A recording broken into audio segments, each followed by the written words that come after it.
dear viewers, we are going to take a look through my native seed stash. You can see there's not a lot in here, but I do have a lot of things, and you saw the box with the Ziploc bags.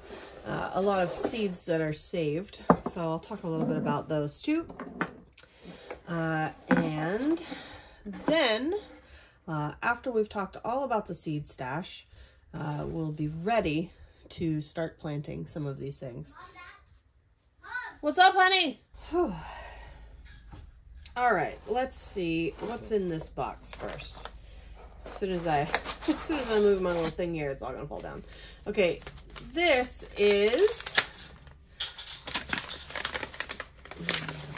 are free seeds. Okay, it's a nice thick packet of free seeds. And I have a list of all of the seeds in them. But they're not all native here. So some of them are native in other places nearby. And I decided that maybe I would try to separate seeds at some point, just to see, you know, I could grow some things a little at a time, but like they're all the seeds are mixed together. So I just haven't done that. I haven't done that yet. I have another, there's another, got this more recently, and I don't even know what's in here. I gotta use the QR code to find out. But again, it's a mix of seeds. So that's gonna wait until at some point in the future when I feel like separating a big mix of seeds. All right, so what else do we have in here? So that said, of course, now my my wrap is all wonky. Let's start with this little tiny one. Okay, this is the rock harlequin. It's a Cordalis. This is an annual. It's a sort of a small plant with pink and yellow flowers. It never made it out of its container last year, but it did make me some seeds, so I saved those, and then I'm going to try to do them again this year. This is not locally native, this Bailliae multiradiata. It is a desert plant, so more the southwestern United States, with a yellow flower. This is Aquilegia canadensis. Or the red columbine. This is an excellent native, great for shade, early spring bloomer. I have a bunch more of it here. All of the, I don't know if you can see, it keeps rolling around. All of these black seeds down here are the seeds. That is not native. This is an Aquilegia blue. This is a cultivated species. It needs to go in the other box. All right. The smooth aster. Symphotrichum laevi. This is one of my favorite asters. It's got sort of a purpley bluish flower and sort of bluey green leaves. And I just think it's phenomenal all season, not just when it's in bloom. Desmodium canadense. This is a in the pea family. They're sprays of pink pea-looking flowers with the banner wings and keel and all of that stuff. They're very tall. They like a little moisture and full sun. I have some more, actually. Where are those? Here. Some. Let's see. This is the fun part about showing you all my seeds. I can just get stuff out. Okay, these have, they're like little hairs on the seeds, and they stick really well to your clothes. Sometimes it's called showy tick seed for that reason. Okay, so these are harvested this year, 2024, and these are harvested last year. Okay, I didn't need to grow all of the ones that I did last year. Oh, look, more things that need to go in the other box. Okay, Penstemon digitalis. This is a white penstemon. Grows 3 feet tall or so, its flower spike. Full sun, its leaves are evergreen, so they're outside right now in the middle of winter. They're still quite green, although I think they're currently under snow. Oh, blue-eyed grass. The foliage of this does look a lot like a clump of grass. It's a member of the iris family. It's very small. It has a really pretty little blue flower, sometimes at the end of what looks like a tip of grass. These come up in my lawn. I try to encourage them in other places in flower beds and haven't had a lot of success germinating the seed, but I have had good success moving them out of the lawn, so I'll try that again. I have some wild blue indigo. This is Baptisia australis. I'm pretty sure I have some more of that. Let's see if I can find it. When I come across it, I'll add them together. This is not locally native, but it is sort of native, I think, mid-Atlantic. We do have a yellow Baptisia here that is native. These are Golden Alexander seeds. That is Zizia aurea. Okay, I don't know if you can see that. These are spring bloomer. They bloom yellow. They are the host plant for the swallowtail butterfly. It's one of our natives that hosts the swallowtail. I'll definitely be growing more of those this year. They have a really pretty sort of ferny texture to them, I guess. In their leaves. I got these for free. These are prairie clover. They're not native here where I live, and they spread relatively well, so I'm probably not going to plant those here unless I do them in a pot or something. Partridge pea. This is an annual. It's in the pea family. Looks very much like a pea. It has these yellow flowers. I am going to grow this in the vegetable garden. I am excited to do it. I have germinated some of these before and just never actually got them in the ground. So I'm going to do a better job of that this year. I'm really excited about it. Okay. Because I'm going to grow all of these and I'll need to collect seeds. So I better get them in the ground. Ah, yes, there it is. Okay, so this again is the Baptisia australis. I do have a couple more seeds in here. So I definitely want to put those together. These are some that I started last year. This is anise root, Osmorrhiza longistylis. It is a shade plant. That's why I got it. So I want to, I did manage to transplant some of these into the ground, which is good. Of course, they're small, so they're not up and flowering yet. The first year, so I gotta wait a couple years for the ones that I just put in the ground to get up and flowering. But I'm gonna start some more of these this year. Have a nice shady spot for them.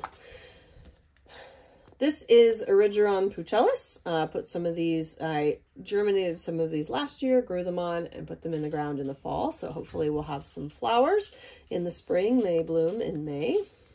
This is a sun plant, but it does like dry, so I have it, I think I put it in my health spot area, if I remember correctly. Let's see what I wrote here. Okay, Coreopsis tripteris. This is the tall Coreopsis. It is a 7 to 12 foot tall Coreopsis flower, so it's got a yellow flower. It's relatively small flower, about 1 inch or 2 across. Really pretty seed heads. Really lovely foliage. It likes full sun and medium water. Oh, look, I wrote it on there. Yes, medium water. Okay. Spotted bee balm is one of my absolute favorites. I have more here. I think that's what this is. Yes. This is also spotted bee balm. I've just got it in a jar. Monarda punctata. It is a really spectacular looking plant. The little flowers on it are sort of tucked inside of these sort of decorative leaves. And it's just really, really very striking. This is like a 2-year perennial or a short-lived perennial. I do continue to collect seeds so I can continue to plant it. And I will just plant that everywhere around the garden. This wafer ash is one that's got a complicated dormancy, if I remember. This is a shrub, sort of a understory tree or shrub, wafer ash. I've got a couple of places. It does like it will take some shade, which is good, and it will take some dry, which is also good. I tried to germinate some of these and haven't had any luck, so I will continue to work on germinating that. These roses, all right, I got 3 roses. I don't know why they're not together. Let's see if we can get them together here. So I've got this Rosa Blanda, and I have this Rosa Carolina, and then I've saved some seeds from my Rosa Virginiana. These are all native roses. They all look much the same. They have slightly different conditions that they like, which is good. So you can get them in different places in the yard. They are a little more complicated to germinate. So you can see, I don't know if you can see that so well on the video, but this is seed needs a cold moist period followed by a warm moist period followed by a second cold moist period. So a couple of years ago I started these 2 in particular.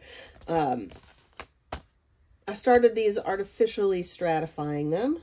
So I put them in the refrigerator for about 2 months, and then I took them out and I had them in a warm spot for about 2 months, and then I winter sowed them. So they got another cold round, and then some of them did germinate, which is great. And I planted them in the garden, and we'll hopefully see them in the future. Hopefully they'll make the winter and come up for me. All right, last thing for this box, I think. This is Achillea milfolium. It is yarrow, common yarrow. Germinates really easily. I really like it, particularly along my street front, because it can tolerate the salt from the winter salt from when they salt the roads. And it's just a beautiful flower and wonderful for pollinators. So that's what I've got in my box over here. Okay.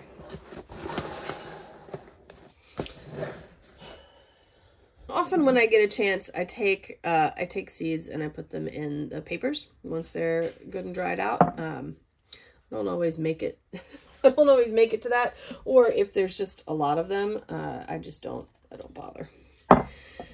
These are our native hibiscus. This is Hibiscus muscutus. Okay.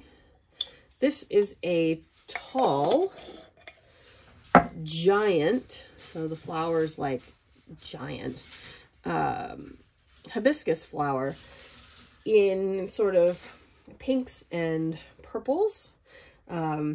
You would not expect that it would be a native plant if you would see it growing. It's just a spectacular one. So I have a couple in a couple of locations, and I've collected some seed. So I'm going to start some more of those. This is sweet fern. These are sweet fern seeds. I'm going to open this, and it's just going to smell delicious. Sweet fern is a shrub, Comptonia, I think. There are seeds in here among all the other chaff. I think that I'm just going to go ahead and try to germinate whatever's in here. It is really hard to get to grow from seed. So I might wait on it. I've been waiting on it. I do have an established plant that I purchased, and it's doing great and starting its own little colony. Okay, echinacea. All right. So, echinacea, this is purple coneflower.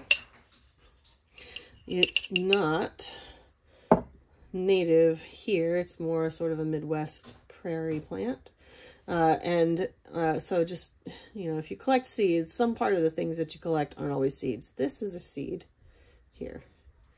And these things, actually that might be a seed. No, it's not a seed on the end of that.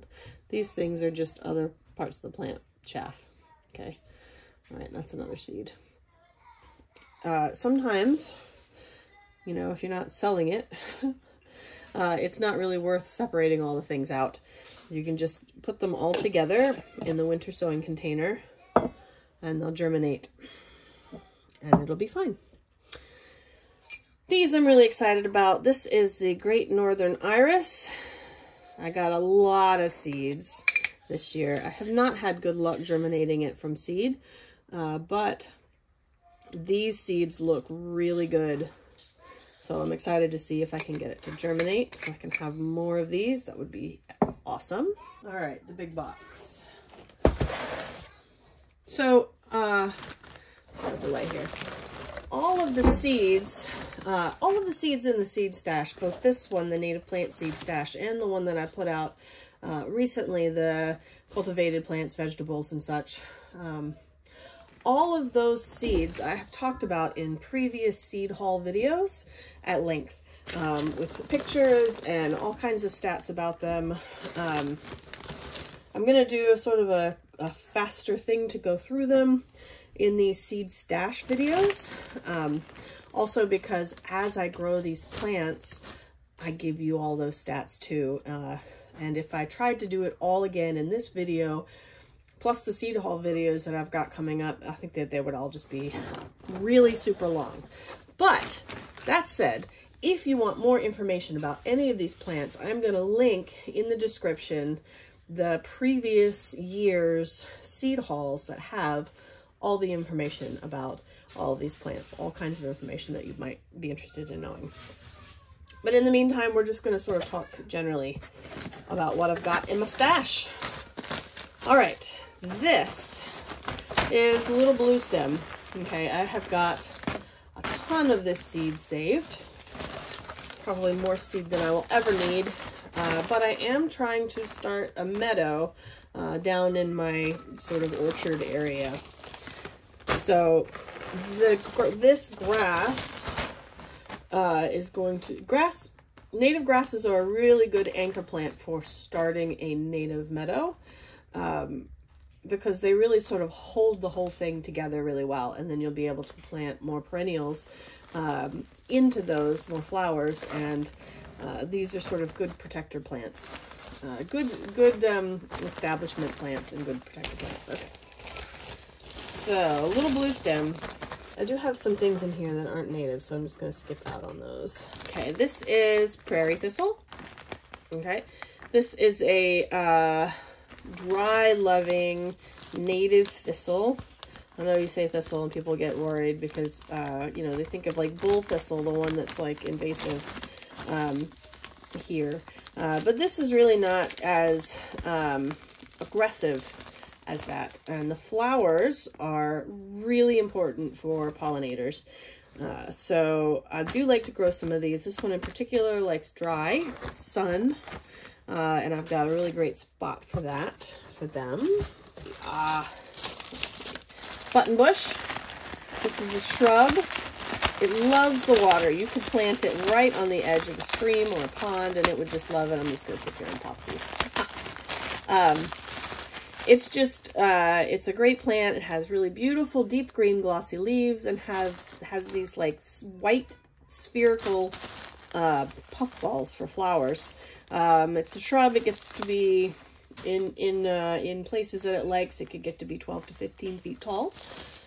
So button bush. I will never need all of these button bush seeds, I don't think. New England aster. This is a tall purple aster. Blooms in the fall. I have it in one spot where it's really dry and it loves its life. It's a good one. Solidago speciosa, or showy goldenrod. This is not an aggressive goldenrod like you might, like if you worry about goldenrod being too aggressive in your yard. This is a great one for you. It has a really spectacular, big, bold yellow bloom in the fall, and it is not as aggressive. It is not aggressive. I haven't found it to be aggressive at all. Speciosa.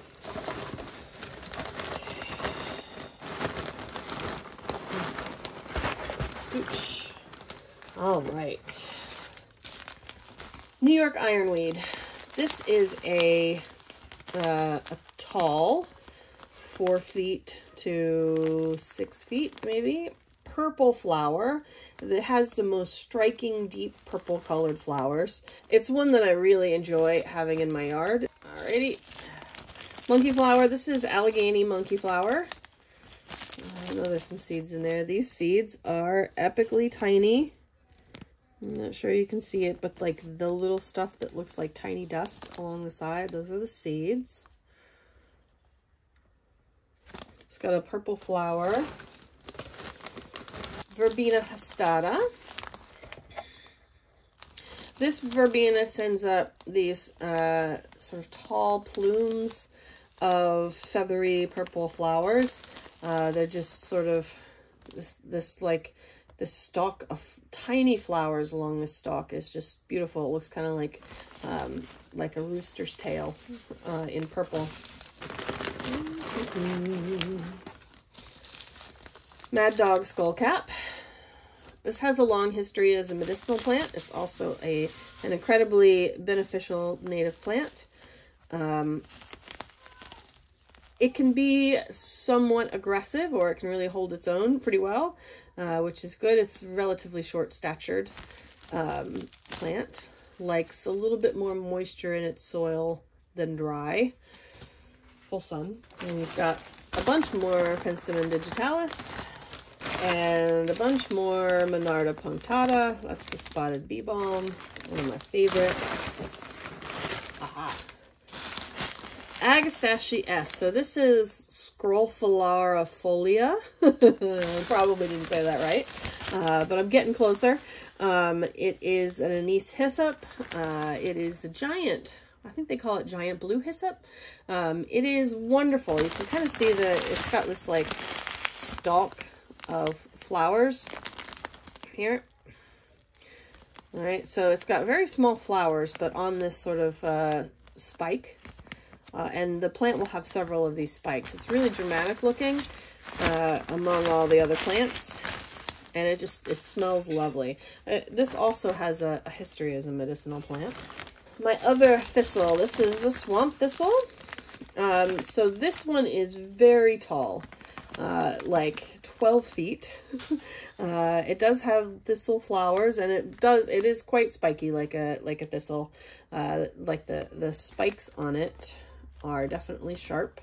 But again, this is a really important native host plant and pollinator plant for nectar for bees. Beautiful purple thistle flowers.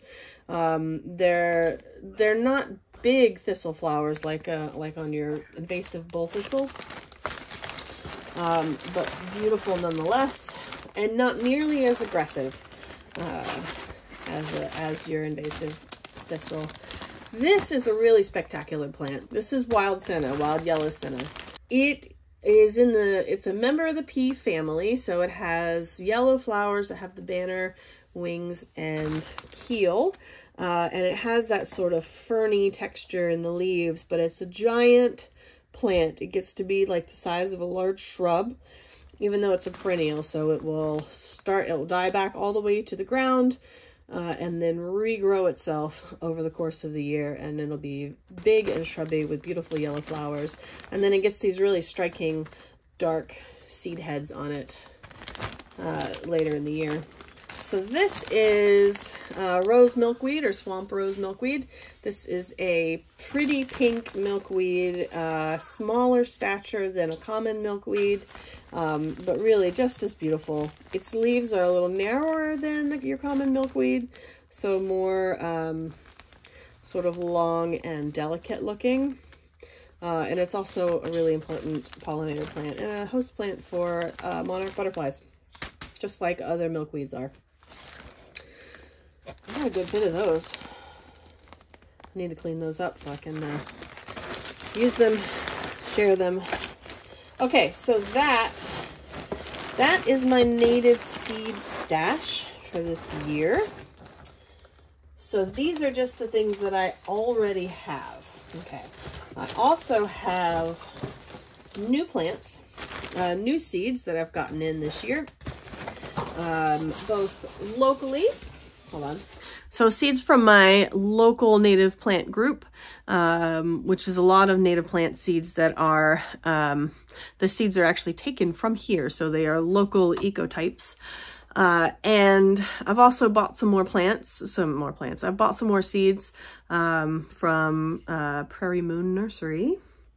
So I'll have those coming up to show you. I really do love growing these native plants. I enjoy seeing all of the wildlife, pollinators, the butterflies, the birds, all of the creatures that enjoy it.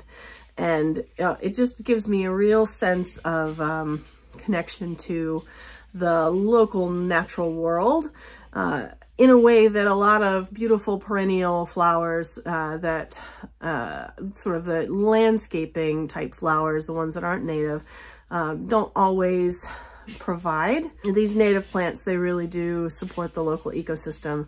The other thing I like about them is that once you put them in the right spot with the right kind of sun and the right kind of moisture that's regularly in the soil, you really don't have to do much to them. Of course, if you're growing them from seed when they're baby plants, or maybe even in their first year, you have to provide extra water. But generally, once they're established, they are relatively hands-off plants, which is great. I don't have to water every week my entire street front full of native plants. Because they are just adapted to the environment that's here, which is great. They're adapted to the winter and they're adapted to the temperature conditions in the summer. The other thing that I like about them is I enjoy the winter sowing of it, okay? So you can see all the containers back here. A number of these seeds have developed over time to need a period of winter in order to break dormancy and germinate. So that's called cold stratification. But it is just what a lot of these seeds do naturally. And if I want to grow them from seed, I need to provide that cold stratification. You could do it in your refrigerator. I have done that before, or you can winter sow. So that is fill a container with soil, put your seeds in there, somewhat close it up, but you want to make sure that it's got some holes in it for gaining moisture from the outside, and then just sticking it outside in the winter so it gets the winter conditions. And then it germinates itself at the right time in the spring. And I really enjoy in the winter being able to plant these seeds, being able to get my hands in the soil, being able to get my hands on seeds and putting them in, and then not having to do anything with them. I don't have to have space for them in my house. I don't have to provide them light with grow lights. I don't have to pot them up. I just wait until the spring when they germinate, and then when they get big enough, or when I get ready, I plant them in the ground. And then I have plants. You know, a packet of seeds is like $3 or $4, and it's got sometimes 100 seeds in it, sometimes less depending on the seed, sometimes more depending on the seed. And then you've just got like, I don't know, that many plants for that cost. It just takes time. So it just means you have to wait for it a little bit. But I get to garden in the winter, and they provide me that. And that is ultimately, I'll give you a I'll give myself a shout out for what I'm going to be up to next. These are winter sowing. These are my winter sowing containers. So I'll have a video on that coming up. If you're interested in winter sowing, I already have videos about it from previous years. I have an entire playlist dedicated to germinating seeds and winter sowing. So you should check those out, but also look for the videos that are upcoming about the winter sowing. And plant native plants. Your whole yard doesn't have to be native plants, but even just pick one or two, pick a couple, and plant those, and just enjoy them. You might get hooked. If you get one or two, you might get hooked.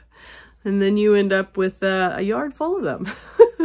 Anyway, join me in the next one. Bye.